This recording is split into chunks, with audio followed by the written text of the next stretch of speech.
গুলি করবে। এই তো হচ্ছে শেখ হাসিনার রাজত্ব। নিজের দেশের কচি বাচ্চাদেরকে যারা রক্ত টেনে নিতে পারে, রক্ত ঝরাতে পারে, তারা কি না করতে পারে।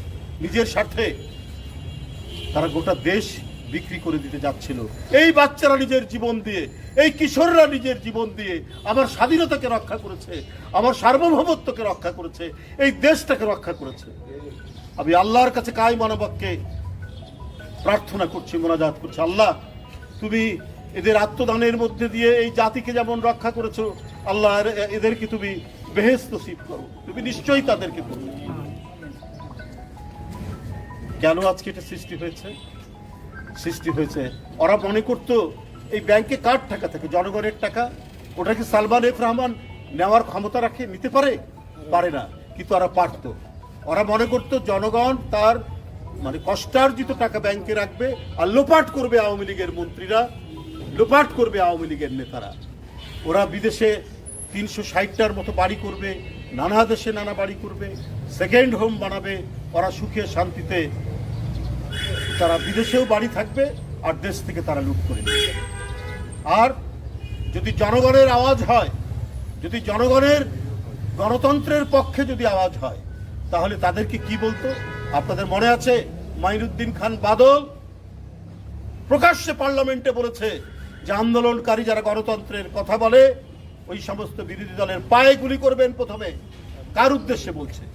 আইন শৃঙ্খলা বাহিনী আর আওয়ামী লীগের, যুবলীগ, ছাত্রলীগ। প্রথমে পায়ে গুলি করবেন, তারপরে বুকে গুলি করবেন।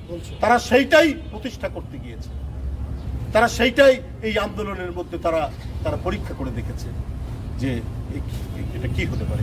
কিন্তু এই দেশের ওরা মনে করেছে 15 বছর তো টিকে গেছি, আর কি, সব তো আমাদের, যা বলবো যা করব তাই হবে।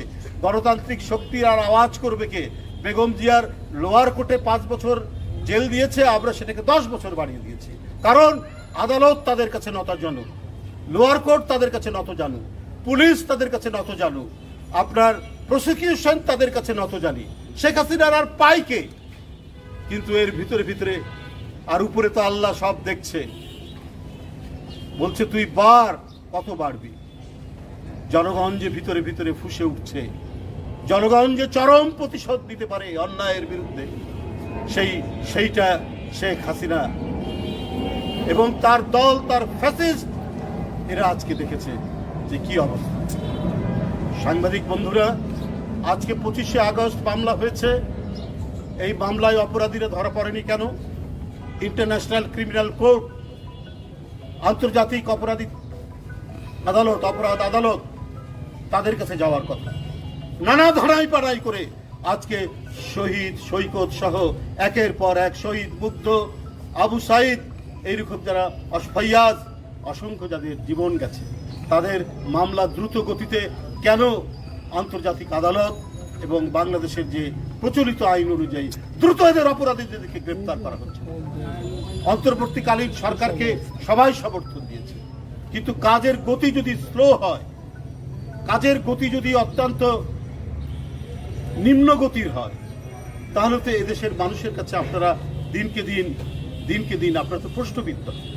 আপনারা একটা বিপ্লবী সরকার, এই কিশোর বাচ্চাদের আত্মদানের মধ্যে দিয়ে যে বিপ্লব, পৃথিবী কাঁপানো বিপ্লব যেটা হলো 5ই আগস্ট, আপনার তার সরকার।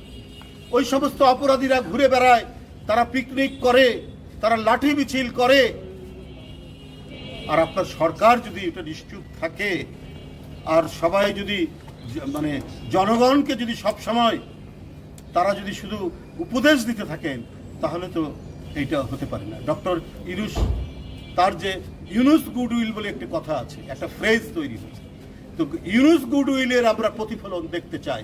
সেই প্রতিফলন শুধু আন্তর্জাতিক দাতা সংস্থা থেকে নয়, দেশের মধ্যে সুশাসন, আইনের শাসন এবং ভয়ঙ্কর জুলাই যে নারকীয় গণহত্যা হয়েছে এই স্কুল, কলেজ এবং ইউনিভার্সিটির ছাত্রদের উপর, তাদেরকে যে হত্যা করা হয়েছে, সেই অপরাধীদেরকে গ্রেপ্তার এবং বিচারের নিশ্চয়তা দান না করলে অন্তর্বর্তীকালীন সরকারের তাদের যে বিপ্লবী ভূমিকা, সেটা মানুষের কাছে ম্লান হয়ে যাবে।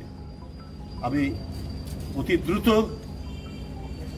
শহীদ সৈকত সহ যারা আত্মদান করেছে, 1200, 1300 আমাদের যে নেতাকর্মী এবং এই সমস্ত অরাজনৈতিক ছাত্ররা, স্কুল কলেজের ছাত্ররা যারা হত্যা করেছে, যাদেরকে যে ফ্যাসিজমকে টিকিয়ে রাখার জন্য যে আইন শৃঙ্খলা বাহিনীর লোকরা, যে যুবলীগ ছাত্রলীগরা অবৈধ অস্ত্র শেখ হাসিনা দিয়েছিল এই আন্দোলনকে দমন করতে। সুতরাং তাদের গুলিতে এই নারকীয় গণহত্যার যারা দায়ী তাদেরকে গ্রেপ্তার শুধু করলেই হবে না, তাদের বিচারের আওতায় অতি দ্রুত তাদেরকে নিয়ে এসে দৃষ্টান্তমূলক বিচার ওটা জাতির সামনে আপনাদেরকে দেখাতে হবে।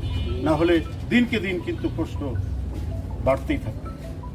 আমি তার বাপকে সান্ত্বনা দেওয়ার কোনো কথা খুঁজে পাই না। মাহবুব সাহেব নিজের সন্তানের লাশ তার কাঁধে নিয়ে আছে, সেই কাঁধে নিয়ে তাকে গোরস্থানে যেতে হয়েছে। এই বেদনা, এই ব্যথা, এই শোক, তাকে আমি কি সান্ত্বনা দিব? তার মাকে কি সান্ত্বনা দিব? এই শোক বহন করে চলছে।